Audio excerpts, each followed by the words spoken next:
Hello! Hello tout le monde, bon retour sur la scène 2. Est-ce qu'on a tout le Bonjour. monde dans le chat? Hello, est-ce que vous avez assisté à la super session, d'Arthur sur comment créer une vidéo, avec l'IA? Je sais même pas si sa session est finie, j'espère qu'elle l'est, histoire que nous on parle pas dans le vide. Mais en tout cas, oui, je vois qu'on commence à avoir des gens dans le chat, c'est top. Hello. Eh ben salut Thibaut, déjà, bonjour, comment ça va? Salut Mélissa, très très bien, très bien. Très content d'être ici pour parler un peu de SGE. Ouais, de SGE, sujet un peu brûlant. Moi, je suis hyper contente que tu sois là. Personnellement, la SGE, c'est un peu le sujet nerdy de ce Content Summit et en même temps, c'est un des sujets les plus clés, je pense, pour 2023-2024. Donc, c'est hyper cool que tu puisses venir nous en parler. Ça y est, ça commence à se remplir un petit peu dans le chat. Donc, je sens que les gens commencent à nous rejoindre. C'est top. Du Bien. coup, Thibaut, je te présente hyper rapidement, mais toi, tu es le CEO de Partout. Partout, c'est une boîte tech européenne qui aide en fait les entreprises dans leur digitalisation et puis ensuite à la gestion des avis clients. Tu veux Exactement. nous dire je sais pas, un petit mot de présentation voilà. Ouais, on accompagne environ 1000 réseaux de points de vente partout dans le monde. Donc, que ce soit du Carrefour, du Leroy Merlin ou du LCL, sur tout ce qui est mise à jour des informations sur toutes les plateformes. Donc, dès que tu utilises Google Maps et que tu cherches un point de vente, généralement, c'est nous qui mettons toutes les données à jour. La gestion aussi de leurs avis et de leur messagerie, tout ce qui est messagerie Facebook, Instagram, WhatsApp pour les points de vente, les réseaux de points de vente. OK, hyper intéressant. Et du coup, là, aujourd'hui, on va parler de SGE. Alors, je sais pas si SGE, c'est un peu obscur pour certaines personnes qui sont pas forcément plongées dans ce que ça veut dire, mais très concrètement, on a parlé dans le titre de cette session de vraiment de révolution et de tout ce qui est en train de se passer. L'IA, évidemment, ça a changé plein de choses. Et donc, toi, aujourd'hui, tu nous parles de SGE. Juste moi, pour un petit point, où est-ce qu'il faut poser ces questions, comment ça se passe dans le chat, tout ça. Vous allez pouvoir discuter dans le chat, envoyer du love à Thibaut, s'assurer qu'il sache que vous êtes là. Si vous avez des questions très spécifiques, je vois déjà un petit commentaire d'Eleonore dans le chat qui dit j'ai peur d'apprendre ici que mon métier de rédactrice SEO va mourir. Donc, on espère que tu vas pas détruire le cœur de Eleonore dans le chat. Mais en tout cas, si vous avez des questions, vous les posez dans l'onglet questions. Il y a Florine qui est avec nous depuis le début de la journée dans le chat qui pourra toutes les garder. Et on prendra 2 ou 3 questions à la fin qu'on te posera, Thibaut. Mais à part ça, je te laisse prendre la scène, je te laisse partager ton écran et Nickel. voilà. Trop bien. Ben, je vais partager mon écran. Il y a une petite présentation. Est-ce que là, tout le monde voit? Je ne sais pas si les gens voient l'écran. Normalement, c'est bon. En tout cas, moi, je vois bien. Ok. Et pour les questions, tu veux que je change et je réponde ou je réponds tout à la fin? Je pense qu'on va les prendre à la fin, ça laisse autant les gens de bien s'imprégner de ce que tu racontes. Et au pire des cas, s'il y a vraiment un truc brûlant sur ce que tu es en train de dire, t'inquiète, moi, je modérerai et je te dirai. Trop bien. N'hésite pas à me dire que je ne me sois pas déconnecté Ouais, si parfois tu as des commentaires ou autre. ça marche. Donc là, on a 30 minutes ensemble. L'idée, c'est de parler de SGE et plus globalement du futur d'Internet. Parce que SGE est une des branches possibles de ce que peut être Internet. Et nous, ce qu'on pense donc chez Partout, entre autres, c'est que l'Internet va être visuel et conversationnel. Donc, c'est les deux sujets que je vais essayer de traiter pendant cette demi-heure. Juste pour vous donner un peu ce qu'on fait chez Partout, donc je l'ai dit rapidement, on accompagne 1000 clients. Donc, tous les clients qu'on accompagne, vous les connaissez. C'est que des réseaux de points de vente et on les accompagne sur la mise à jour de leurs données points de vente, leur gestion des avis et leur gestion des messageries locales. L'idée, c'est de se dire, si on prend du recul, en fait, sur Internet, on peut se dire qu'on passe de plus en plus de temps sur Internet, mais de moins en moins de temps sur les sites web.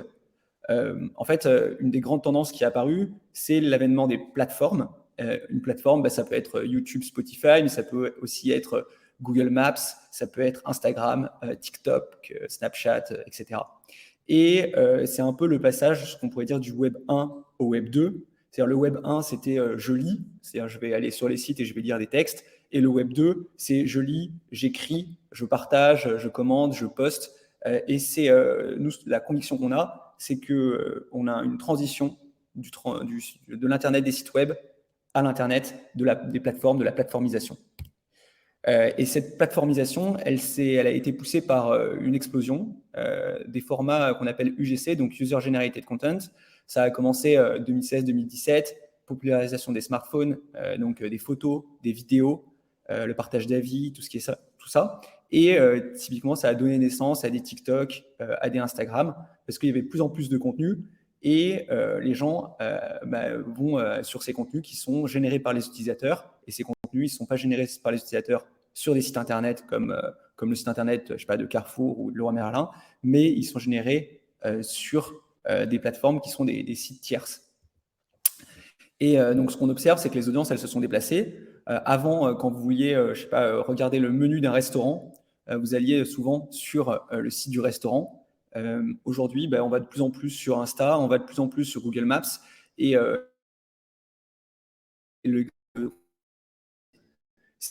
si avant vous cherchiez un Carrefour, vous cherchiez sur le site quel est le point de vente le plus proche. Aujourd'hui, plus personne ne fait ça. On veut avoir la réponse directement dans le moteur de recherche. C'est-à-dire qu'on va taper, je sais pas, restaurant, docteur, magasin ou même machine à laver, et on va avoir directement accès à cette information sans cliquer sur les liens bleus qui représentent en fait le passage de la plateforme au site web. Et ce qui est assez fou, c'est que la manière dont les gens consomment ces contenus, elle a aussi changé. C'est-à-dire que avant, on faisait des recherches intentionnelles, c'est-à-dire que j'allais sur Google, je tapais je veux acheter une machine à laver ou je sais pas, je veux partir en voyage en Égypte. Si je tapais je peux partir en voyage en Égypte, on allait me proposer plein de sites. Aujourd'hui, les gens ils cherchent plus des recherches non pas intentionnelles mais immersives. Donc par exemple, quand je vais sur TikTok ou sur Insta, je vais sur ces sites-là et je vais voir du contenu, et au fur et à mesure, ça va influencer ce que je veux, et potentiellement, je vais voir des photos d'Égypte et je vais m'attarder un peu, et ça va faire que je vais rechercher les choses, mais d'une manière différente que taper un texte et cliquer sur un lien. Et donc, c'est une nouvelle manière d'utiliser le web, et c'est pour ça qu'il y a des gens qui passent beaucoup de temps sur les réseaux sociaux à consommer du contenu, qui vont finalement les pousser à des actes d'achat ou à des prises de décision, alors qu'avant, c'était j'ai un besoin, je tape une recherche, je clique sur un lien. Et cette tendance, c'est une tendance des plateformisations et des contenus, fait que le nombre de sites web est stable dans le monde depuis 7 ans. Donc on dit souvent, oui, e-commerce crée des sites internet, tout le monde crée des sites internet, ça continue. Mais en fait, ça fait 7 ans que le nombre de sites web dans le monde est stable, et ça fait 8 ans en France. C'est-à-dire que l'avènement où on crée des sites qui étaient très très visibles et toute la stratégie d'une marque ou d'un réseau se faisait grâce au site web, elle est finie, puisqu'on passe plus de temps sur Internet, mais moins de temps sur les sites. Et Google, donc c'est Google SGE, le sujet aujourd'hui. Il y a une phrase, je pense, qui est importante à retenir, c'est que l'enjeu de Google, c'est de fournir des réponses et pas seulement des liens. Donc ça, c'est la phrase, je pense, à retenir sur SGE. Search Generative Experience, provide answers, not just links, et c'est ce qu'on appelle la tendance des no-click search. Donc, no-click search, c'est je ne clique sur rien et j'ai ma réponse directement. Par exemple, si vous voulez connaître, je sais pas, la date de naissance de Charlemagne, vous tapez date de naissance de Charlemagne et Google va vous mettre une position 0 avec un texte. Si vous cherchez la météo à Nice, pareil. Si vous cherchez un restaurant pour déjeuner, pareil. Et les no-click search, donc le nombre de recherches qui ne mènent pas à un clic sur un lien, c'est environ 65% aujourd'hui. Donc c'est assez dingue de se dire qu'il y a 65% des recherches sur Google qui ne sont pas destinées au site web et qui sont du contenu directement produit par la plateforme Google. Et donc, il y a une question qui est depuis, je pense, plusieurs années, c'est est-ce que c'est la fin des SERP? Donc, SERP, c'est les Search Engine Result Page, qui correspond, comme vous le savez peut-être si vous gérez les sites web, aux liens bleus qui sont affichés directement sur Google quand on cherche. Genre, je dis Google, mais c'est aussi sur Bing, sur Yahoo, sur Yandex, etc. Et cette question, elle est de plus en plus présente avec l'avènement de l'intelligence artificielle.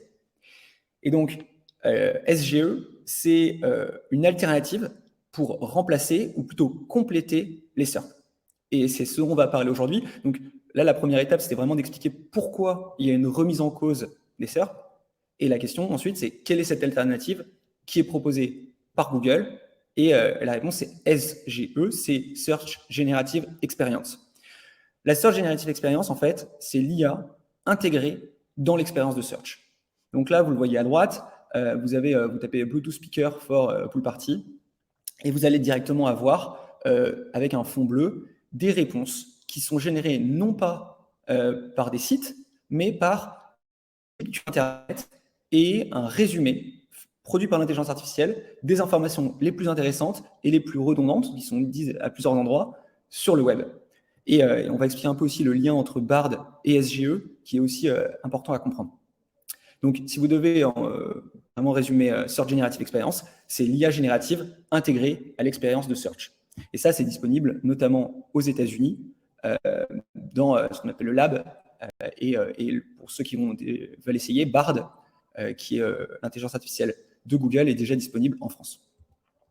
Maintenant, juste avant d'expliquer exactement comment fonctionne SGE, la question, c'est qu'est-ce que l'IA générative? Parce qu'il y a des gens qui peuvent confondre le machine learning, l'IA générative, etc. Donc, le machine learning, ça va plutôt être pour créer des clusters, pour créer des groupes, pour analyser de la donnée, alors que l'IA générative, ça va être, comme son nom l'indique, pour générer de la donnée, pour générer de l'information, pour générer des contenus. Donc, l'IA générative, c'est une branche de l'IA qui va, par exemple, générer des images, des textes, des sons de manière autonome. C'est ça que vous voyez, ça c'est une œuvre d'art qui a gagné un concours qui a été généré par IA. Et si vous êtes un peu sur LinkedIn en ce moment, vous voyez plein de choses qui sont générées par IA. Et donc l'IA générative, c'est très simple. Ce que ça va faire, ça va aller prendre plein de contenus, s'imprégner de cette manière de faire. On peut prompter cette IA, c'est-à-dire lui dire comment il faut qu'elle réagisse. Et on va créer du contenu. Et ça, c'est ce que tout le monde voit aujourd'hui quand on voit du DALL-E, quand on voit du ChatGPT. C'est cette capacité de créer des choses qui est intéressante, à partir d'autres choses. Et c'est toujours ça qui est important, c'est l'IA générative, elle ne va pas créer de rien, elle va créer de quelque chose qu'elle a déjà consommé. Quand on voit l'IA générative, on peut se dire que le premier impact, c'est un impact sur la création de contenu sur Internet, sur les sites. Et c'est comme ça que la majorité des gens l'ont vu, se sont dit, mais en fait, l'IA, ça va me permettre de créer des contenus longs en texte sur mon site, ça va me permettre de créer des vidéos, ça va me permettre de créer des photos. Et donc, on a vu directement après l'avènement de ChatGPT et donc de l'IA générative grand public qui était rendu disponible à nous tous, une augmentation des contenus longs. Par exemple, il y en a qui l'utilisent pour faire des descriptions de produits, pour faire des descriptions d'établissements, pour faire plein de contenus. Et donc, on a vu une explosion, là, vous le voyez sur le graphe, 5 fois plus de contenus longs qui ont été publiés sur le web depuis le lancement de ChatGPT. Ce qui est intéressant, c'est que plus qu'une révolution du contenu, l'intelligence artificielle, elle permet une révolution de l'expérience de search. Donc, l'IA générative, ça permet de créer plus de contenu sur Internet, sur les sites, mais en fait, ça peut potentiellement remettre en question la manière dont on conçoit Internet. Et c'est ça qui est intéressant. La première manière dont on peut concevoir Internet, c'est juste une barre. Alors là, je vais juste masquer. Ça, tu m'entends toujours ou pas? Tout est bon? On t'entend très bien. Il y a déjà des questions que je ne te pose pas encore, mais je te les poserai à la fin, donc t'es tout bon. Ok. Donc Lambda a permis. Google Bard, c'est l'assistant conversationnel basé sur l'IA qui a été lancé en février 2023. Qui est maintenant dispo en France, que j'ai oublié ce petit point, et c'est un peu la réponse de Google Bard à New Bing et à ChatGPT. Pour rappel, Bing, c'est un moteur de recherche comme Google, et Bing avait des liens capitalistiques via Microsoft avec ChatGPT. Et donc, ce qui est intéressant, c'est que Bing a commencé à se dire, mais dans la manière dont je fournis des informations à mes internautes, pourquoi ne pas rajouter l'intelligence de ChatGPT? Et ils ont créé ce qu'on appelle New Bing. New Bing, c'est la capacité d'un moteur de recherche à répondre à des questions. Je vous donne un exemple qui est assez bluffant sur New Bing, qui fonctionne de la même manière que Google Bard. En gros, je vais demander est-ce que mon sac à dos peut contenir mon sac? Et donc, je vais mettre mon sac à dos peut contenir mon ordinateur. Donc, je vais donner mon ordinateur, je vais dire c'est un modèle, tac, tac, je vais donner le modèle de l'ordi, et je vais donner le modèle du sac. Et New Bing peut calculer quelle est la taille de l'ordi sur différents sites, définir quelle est cette taille, regarder le sac, définir quel est le sac, et me dire si ça rentre ou pas. Donc en fait, je peux interagir avec New Bing, et ça avait bluffé pas mal de monde. C'était en novembre dernier, donc il y a 1 an. Et tout le monde avait dit, Bing va prendre la place de Google. Et donc Google n'avait plus d'autre choix que de lancer Google Bard. Sauf que Google Bard, c'est vraiment une remise en cause complète des SERP, puisque là, on voit, il n'y a même plus de ligne bleue, il y a juste une barre de recherche. Et SGE, c'est finalement un entre-deux entre Bard et les SERP. C'est-à-dire qu'ils ne veulent pas complètement cannibaliser leur produit actuel, qui est un moteur de recherche avec des liens, et ils se sont dit, on va faire juste un snapshot, donc ça c'est le terme qui est utilisé, que ce que vous voyez en vert, qui va donner une réponse par IA, et donc ça ils ont lancé en mai 2023, dans l'expérience de search. Et donc potentiellement, dans quelques mois, dans quelques années, l'expérience de recherche sur Google comportera un espace proposé par IA et un autre espace qui sera avec les SERP classiques historiques. Mais on voit bien que comme c'est en premier, c'est ça qui va capter l'attention de l'internaute et potentiellement c'est ça qui va lui permettre de prendre des décisions sur des produits achetés, sur des endroits où aller, etc. Donc les termes à retenir, c'est Snapshot SGE, on appelle ça aussi AI Snapshot, qui est situé au-dessus des recherches organiques, mais en dessous des ads.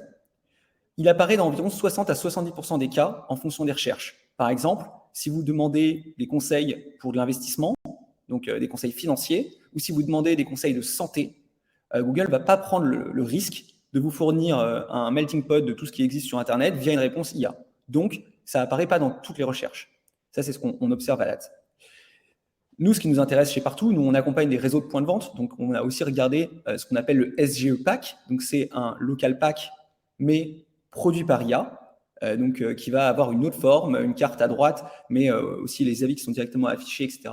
Et ça, c'est un nouveau concept qu'on appelle le SGE Pack, qui propose 5 résultats. Pour rappel, ce n'est pas encore disponible en France, c'est uniquement disponible aux États-Unis pour le moment.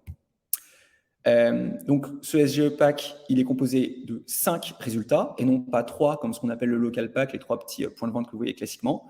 Vous avez aussi des sites web qui vont expliquer pourquoi il a pris sa décision, et une carte, comme d'habitude. Il y a aussi un autre point qui est très important dans SGE, c'est que SGE, c'est une approche de la recherche conversationnelle. Quand vous faites des recherches aujourd'hui, vous tapez « je cherche un restaurant », ça vous donne des résultats, puis en fait, vous dites « ah, mais je veux un truc plus précis. Je cherche un restaurant avec un rooftop. Ah, je veux un truc plus précis. » Et vous retapez vos recherches. Donc en fait, il n'y a pas de conversation, on ne retient pas votre recherche. Là, ce qui est intéressant, c'est que dans la nouvelle approche du web de demain, la recherche sera conversationnelle. Donc, vous voyez, là, il y a une recherche qui a été faite, je cherche un coiffeur, et il peut y avoir des questions, des follow-up questions qui vont permettre de préciser la recherche, comme ce que vous pouvez faire aujourd'hui avec ChatGPT pour ceux qui l'utilisent. Le point aussi qui est intéressant, c'est que ce snapshot SGE ne va pas remplacer les choses qui existent déjà. Donc, il y a un peu une duplication, comme une sorte de cannibalisation entre les résultats SGE qui sont générés par IA et les résultats classiques qui sont générés par l'algorithme classique de Google. Et donc, on voit bien que Google est un peu un entre-deux, en train de se dire, les liens bleus, ça commence à sentir un peu mauvais, mais en même temps, c'est mon business, donc il faut que je trouve un juste milieu, et je vais mettre un peu d'IA pour me protéger contre la concurrence, mais je vais quand même maintenir mes résultats classiques. Pareil pour les produits, on voit qu'il y a à la fois des produits que vous voyez qui sont générés par IA, et qui sont des product listing page. Donc là, le conseil, quand vous commencez à se dire, quand vous commencez à vous dire, c'est important que je me mette à la page pour SGE, le bon conseil, c'est de commencer à remplir les contenus sur vos pages produits, sur vos pages Google Maps. Ça, c'est la base, parce que l'intelligence artificielle, elle va lire tout le web, et ça va lui permettre de comprendre comment est structurée l'information sur un produit, sur une page ou autre, et de le restituer de la meilleure manière dans le snapshot. Si on prend un exemple sur votre site web, il y en a qui connaissent peut-être les balises schema.org. Schema.org, c'est un langage qui est commun à Bing, à Yandex et à Google, et qui permet de comprendre ce qu'une donnée sur un site veut dire, ou à quoi elle fait référence. Là, je vous ai pris un store locator. Nous, chez Partout, on propose des store locators à nos clients, qui est en fait l'endroit où vous allez trouver les points de vente. Donc, c'est la carte que vous voyez sur carrefour.fr, par exemple. Et ce qui est important aujourd'hui sur vos sites, c'est de bien baliser avec des balises schema.org chaque information que vous mettez à disposition de vos clients. Donc, si vous mettez un numéro de téléphone, il faut dire via une balise, c'est un numéro de téléphone. Si vous mettez des horaires, c'est un horaire. Mais par exemple, si c'est une promo, il faut mettre que c'est une promo, etc., etc.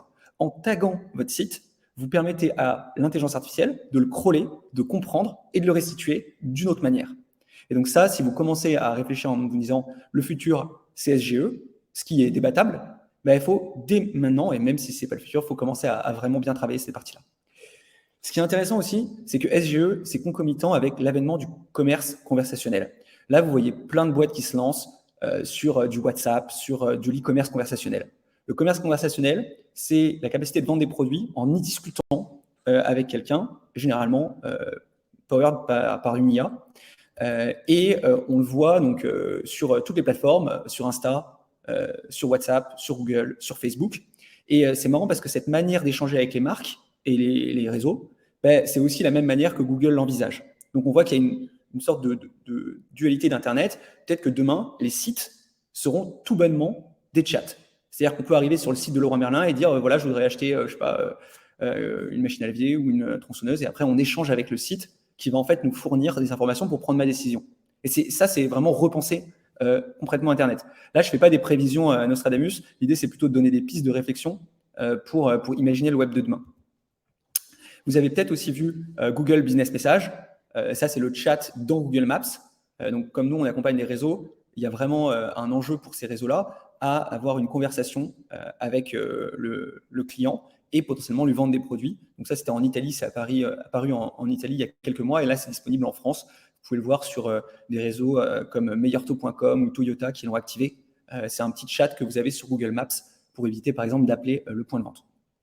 Et demain, on peut imaginer que ces relations marques, de la même manière que sur SGE, je peux acheter des choses, et sur du Bard aussi, là, on peut imaginer que le web sera aussi interpersonnel avec les marques, et plutôt qu'un site web, je converserai avec eux et je pourrai acheter des produits ou me loguer, et en fait que tout Internet deviendra conversationnel. Et ça, c'est un peu une vision plus à horizon 3, 4 ans, 5 ans, c'est de se dire que n'importe quelle marque va interagir avec les internautes comme une conversation, en leur proposant des choses, en retenant aussi des choses par rapport à leur choix, et en leur proposant, du contenu qui les intéresse. Donc ça, c'est un peu la conclusion globale de ce qu'on ressent aujourd'hui, c'est que l'Internet de demain sera conversationnel et que SGE est une des manières de percevoir le web conversationnel. Mais il y a une autre tendance, donc là il reste 8 minutes pour en parler, c'est l'Internet visuel. Et j'en parlais un peu au début, avec notamment toute la partie TikTok, Insta, Snap, etc.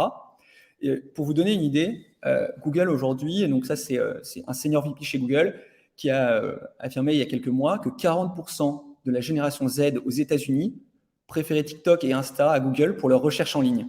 Et d'ailleurs, si vous avez vu la nouvelle pub de TikTok, TikTok annonce, en gros, dans sa pub, qu'il veut devenir un moteur de recherche. Donc, d'un côté, vous avez SGE qui dit moi, je veux faire un moteur de recherche avec de l'IA et du texte. Et de l'autre côté, vous avez une autre tendance qui est la recherche visuelle, où en fait, quand vous cherchez un livre, par exemple, vous allez utiliser TikTok parce que c'est la recherche immersive dont on parlait. Et donc, le gros concurrent potentiellement des SERP, c'est aussi la recherche visuelle. TikTok se positionne aussi sur tout ce qui est point de vente, puisqu'ils ont lancé un onglet lieux que vous avez peut-être vu, aussi sur les sujets des avis sur lesquels ils se positionnent. Et donc, SGE, l'autre tendance des SGE, c'est d'intégrer plus de visuels, plus de photos, plus de vidéos. Rien que sur Maps, vous pouvez y voir en 2016, 2018 et 2023, vous voyez qu'il y a de plus en plus de photos et de vidéos dans la manière dont on vous donne les résultats sur mobile. Maintenant, vous pouvez même, quand vous vous baladez dans Google Maps, il y a des vidéos qui se déclenchent automatiquement, exactement comme dans TikTok. Et donc, ce qu'il faut bien comprendre, c'est que Internet de demain, c'est pas seulement l'IA qui va le transformer, c'est pas seulement la plateformisation, mais c'est aussi cette tendance de l'Internet visuel, puisque les moteurs de recherche ont besoin d'intégrer de plus en plus de visuels. Et donc, si vous commencez, vous, à travailler en vous disant « il faut que je m'adapte aux transformations du web », mettre plus de photos, mettre plus de vidéos dans tous vos contenus, que ce soit sur votre site ou sur les plateformes, c'est vraiment quelque chose d'hyper important. Et ça, Google l'a compris depuis très longtemps, puisque vous voyez, je ne sais pas s'il y en a qui ont déjà testé pour aller dans une ville, etc. En fait, avant, il y avait plein de liens bleus. Maintenant, il y a plein de photos, plein de vidéos qui se déclenchent. Là, pour une ville au Mexique, on voit, c'est comme un snapshot SGE, c'est plein de photos et plein de vidéos. Et aussi, Google travaille beaucoup sur des innovations autour de ça. C'est pour ceux qui ont suivi Google Lens, c'est la capacité, par exemple, à ajouter des vidéos, à faire de la reconnaissance d'images dans le monde qui nous entoure pour potentiellement déclencher des recherches sur Internet. Et donc, quand le web SGE, donc comme Google SGE s'est lancé en juin 2023, au début, vous voyez à gauche, c'est principalement un snapshot SGE qui est très textuel. Et en fait, ce qui commence à arriver, c'est de plus en plus un snapshot SGE qui est visuel. C'est-à-dire qu'on ne va pas seulement fournir du contenu texte, dans ce snapshot IA, on va potentiellement mettre des photos ou même mettre des vidéos. Et ça, c'est le point qui est apparu là il y a quelques semaines. C'est je demande, je sais pas comment faire une quiche par exemple. L'internet de demain, ça sera potentiellement un snapshot SGE, donc ce que vous voyez en vert, avec des follow-up questions et une vidéo. Là, c'est une vidéo qui peut être tirée de YouTube, potentiellement. Mais ce que Google est en train de faire, c'est des partenariats avec les plateformes comme TikTok, Snap, etc., pour intégrer des vidéos dans son snapshot SGE. Ce snapshot sera aussi conversationnel, on pourra échanger. Donc, voilà, ça c'était vraiment, là, en 25 minutes, j'ai essayé de balayer un peu tous les sujets. J'ai un peu coupé parce que je me suis dit que ça allait être un peu long, mais ça fait beaucoup d'ouverture de questions. Clairement, je pense que ce qui est important, je pense que ce qui est important, c'est de se dire, pour la question comment sera le web de demain, il y a deux choses. Déjà, il n'y a aucune certitude. Et deuxième, c'est c'est plein de facteurs. Et c'est pour ça que c'était assez dur, mais ça, de parler du web de demain et d'SGE sans parler de l'Internet visuel, sans parler de la plateformisation, qui sont des tendances un peu complexes, mais qui sont indissociables, parce que penser que demain, par exemple, ça sera juste un chat et des réponses, mais en fait, c'est un peu déceptif. Alors que si demain, je pose des questions et j'ai des vidéos qui sont déclenchées, des photos, et je pourrais même avoir des vidéos qui sont personnalisées, c'est-à-dire qu'on peut générer des vidéos par IA pour une recette ou quoi, ça commence à devenir à la fois assez flippant et un peu intéressant sur le long terme. Ouais, je trouve que c'est une très bonne conclusion, un peu flippant, mais en même temps très intéressant. J'ai plein de questions, donc je vais t'en poser une première qu'on a vue arriver au début de la session de Lionel, je vais la partager. Tu as parlé beaucoup de B2C, d'e-commerce, tout ça. Qu'en est-il pour le B2B? Est-ce que c'est un tournant qu'il faut qu'on prenne aussi dès maintenant? Comment tu le vois en fait? Alors, moi, j'ai tendance à penser que les choses commencent dans la manière dont nous, on interagit entre individus. Donc, par exemple, on interagit beaucoup par messagerie, par Facebook, par WhatsApp, etc. Et donc, on a l'habitude, entre individus, d'échanger par message. Ensuite, ça va commencer à toucher Internet et le B2C, c'est-à-dire Casto qui veut vendre des produits. Mais en fait, je pense que très rapidement, ça va toucher aussi le B2B. À la fois dans la manière dont on cherche je sais pas, si je veux acheter des trucs, je sais pas, je fais du ciment, j'achète des trucs en B2B, je vais quand même chercher de la même manière sur SGE, donc ça va toucher de la même manière, et aussi dans la manière dont les marques B2B vont interagir avec leurs clients. Ça aussi, je pense que ça va devenir de plus en plus gros en termes de tendance. Donc oui, je pense que ça va toucher beaucoup le B2B aussi, parce que finalement, les gens qui cherchent en B2B, c'est des individus. Et donc, ils vont répliquer la manière dont ils cherchent leur machine à laver avec leur manière dont ils cherchent, je sais pas, leur grue, s'ils ont besoin d'acheter une grue en B2B, ou s'ils ont besoin d'utiliser même un logiciel. Typiquement, pour nous, on peut poser des questions. Je sais pas, je peux poser quel est le meilleur CRM à SGE, ou je suis une entreprise, truc tout bête, je suis une entreprise de 500 personnes, je gère plusieurs pays, j'ai un cycle de vente de temps, etc. Quel est le meilleur CRM selon toi? Et là, ça va chercher dans plein d'articles et ça va me faire une réponse snapshot.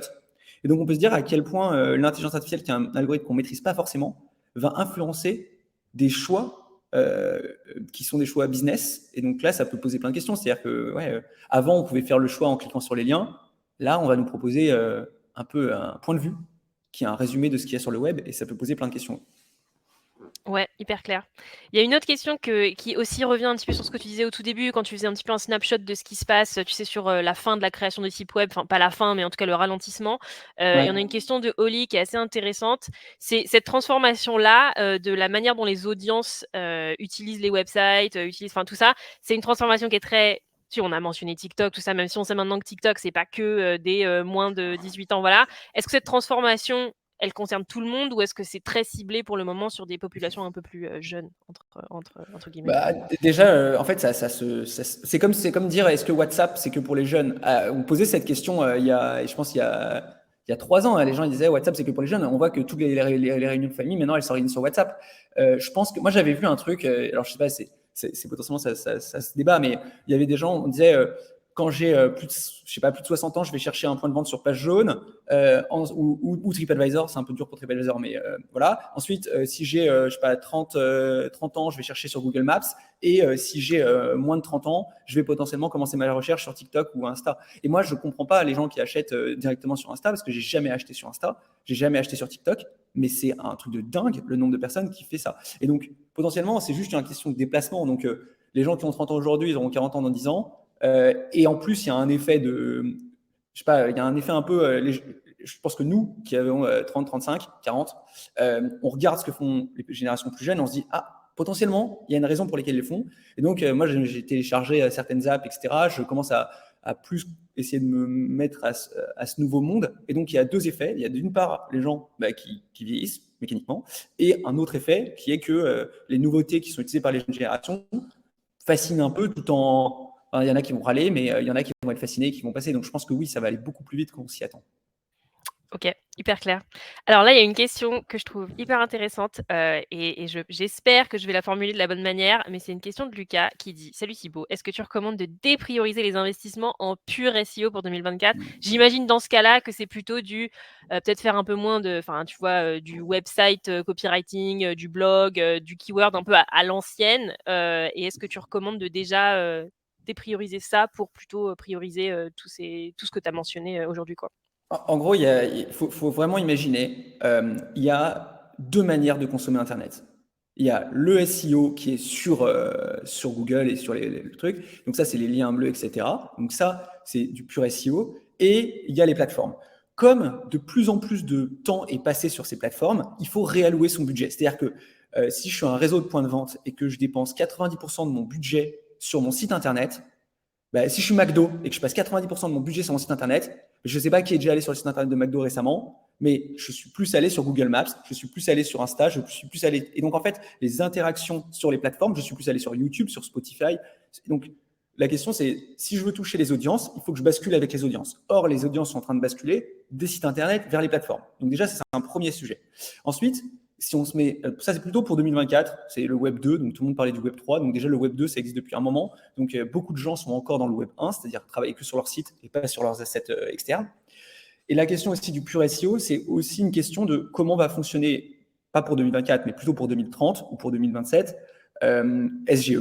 Et donc SGE, ils vont l'algo d'SGE va chercher sur les plateformes, mais surtout sur les sites. Donc il faut continuer à investir dans son site, parce que c'est de là que SGE va trouver ses réponses.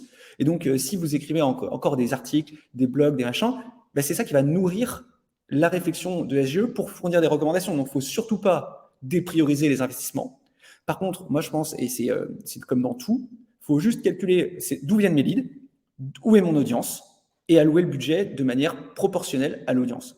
Et donc, si clairement, si les audiences se déplacent, il faut déplacer son budget. Et je pense qu'il y a plein de gens qui commencent à le faire, mais ça met souvent, les entreprises changent avec peut-être 2-3 ans de décalage par rapport au comportement des gens. Et donc, si vous vous dites encore que votre site internet c'est le premier carrefour d'audience, ben, en fait, c'est peut-être que, faut peut-être regarder les chiffres de vues de vos pages et de votre site, versus ce que vous faites en reach sur d'autres plateformes. Hyper clair. Je vais prendre cette question de Camille, qui est hyper intéressante. Est-ce qu'on peut se former en SEO? Parce qu'au-delà de cette super présentation que tu viens de nous faire, où est-ce qu'on trouve les infos? Où est-ce qu'on s'assure qu'on fait tu vois, les bonnes choses? Et moi, j'ajouterais à cette question de Camille, si je suis un content manager, comment je me crée ces bases, en fait? Et tu as un peu touché sur le fait que la SEO, ça va de toute façon, donner la nourriture du SEO de toute façon. Mais où est-ce qu'on se forme? Où est-ce qu'on trouve les bonnes infos? Où est-ce qu'on s'assure d'être à la page? Alors, déjà, je pense que c'est des thèmes qui sont, en fait, faire de la veille. Donc moi, je suis par exemple plein de comptes Twitter, enfin X, je suis plein de comptes LinkedIn aux US, parce qu'en fait, déjà, SGE, c'est pas disponible en France. Et donc, il y a plein de gens qui font plein de tests. Moi, je me suis abonné, en fait, je suis partout, donc on est 450 maintenant, et on a des chaînes Slack sur chaque thème. Donc, on a une chaîne Slack sur le futur du conversationnel, message pour nos clients, on a des chaînes Slack sur l'IA, on a des chaînes Slack sur SGE, etc. Donc, les gens vont pouvoir choper des articles et se les partager. Donc, pour moi, la première manière de se former en SGE, c'est la curiosité. Donc, c'est plutôt un état d'esprit qu'un seul endroit. Parce qu'aujourd'hui, je ne connais pas d'endroit précis. Mais en fait, les gens, ils vont juste. Il y a tout le temps des nouveautés. Et il y a des gens qui publient dessus régulièrement. Donc, ça, c'est une première manière de se former. Et aujourd'hui, il n'y a pas forcément Enfin, je ne connais pas de formation sur SGE en tant que telle. Par contre, je trouve que comme SGE s'inscrit dans une tendance plus globale, notamment des prompts et de l'IA, je veux dire, aujourd'hui, la première chose que je pense qu'il faut faire, c'est déjà savoir comment fonctionne un prompt, quel est le user system, quel est le user message, et les paramètres, comment je fais tout ça, aussi comment ça fonctionne. Donc, je pense que se former à l'IA permettra déjà de mieux comprendre SGE, puisque SGE n'est qu'une prolongation de l'IA. Et aussi, si vous pouvez déjà faire des tests sur Bard. Je ne sais pas s'il y en a qui ont déjà accès à Bard, mais en fait, ce qu'il faut juste imaginer, c'est que Bard, c'est Google qui risque tout son business, et SGE, c'est Google qui fait un compromis en mettant Bard dans son business. Donc, si vous voulez vous former à SGE en France, vous pouvez déjà utiliser Bard, faire des tests, voir comment ça répond. En fait, c'est un peu comme ChatGPT. Donc, vous pouvez travailler là-dessus. Et en soi, ouais, c'est... Et après, je pense que oui, tout sur les schema.org, il y a aussi des choses à regarder.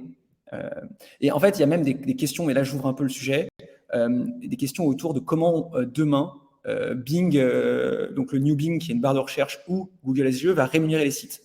Parce qu'en fait, avant, Google rémunérait par l'audience, mais si Google fait du no-click search dans 90% des cas, ben, les gens vont plus sur les sites, et donc plus personne n'a intérêt à produire du contenu pour nourrir l'IA de SGE. Et donc, je crois que c'était une personne assez haut placée chez Bing qui avait dit, en fait, le futur modèle de rémunération des content managers et des gens qui produisent du contenu pour SGE, c'est qu'en fait, SGE va crawler les sites, et à chaque fois que Google va crawler un site via SGE, ils vont rétribuer ce site via de l'argent en disant, bah voilà, t'as eu, je sais pas, on a eu, je sais pas, 10 millions de questions cette année sur lesquelles on a été obligé de tirer l'info que tu avais produit, ben on te rémunère une partie. Et donc, on ne rémunère plus via de l'audience, on rémunère via de l'argent. Et eux continueront à se rémunérer via de l'ADS, qui, aujourd'hui, dans les tests, est au-dessus des yeux. Donc, désolé, j'ai un peu sorti de la question, mais ça fait partie potentiellement du Non, changement c'est de métier. hyper intéressant, hyper intéressant. Je vais t'en poser une dernière avant de te quitter. C'est une question de Baptiste qui dit que est-ce que pour toi le développement de tout ça, c'est le prémisse d'une transition Web3? Alors, donc en gros, si on se dit que Web 1, c'est écrire, Web 2, c'est lire, posséder, etc., et Web 3, Web 3, c'est posséder, donc c'est détenir des assets, etc. On peut se poser la question de est-ce qu'à un moment, tu détiens les contenus? En fait, tu pourrais imaginer que tu détiens les contenus que tu produis et qu'un SGE va te rétribuer pour l'utilisation de ces contenus. Et donc, chaque contenu serait attribué à une personne. Et donc, tu peux imaginer détenir, à l'époque, c'était les NFT, mais tu pourrais détenir aussi des contenus textuels. En fait, tu te dis, tout ce que je produis, ben, j'ai un truc de propriétaire de ce que j'ai produit. Et donc, je touche des royalties. Après, à titre personnel, je suis plus emballé. Moi, j'avoue, Web3, j'ai pas été, alors je sais pas si ça se dit aujourd'hui, mais j'ai pas été j'ai pas été emballé. D'une part parce que je le comprenais pas assez bien, et d'autre part parce que je voyais pas les applications directes à mon business. Alors que l'IA et SGE, ça bouleverse le business. Donc, j'ai moins de connaissances en Web3 qu'en IA. Mais ce que je trouve, le Web3, l'application pour les clients de partout, il y en a.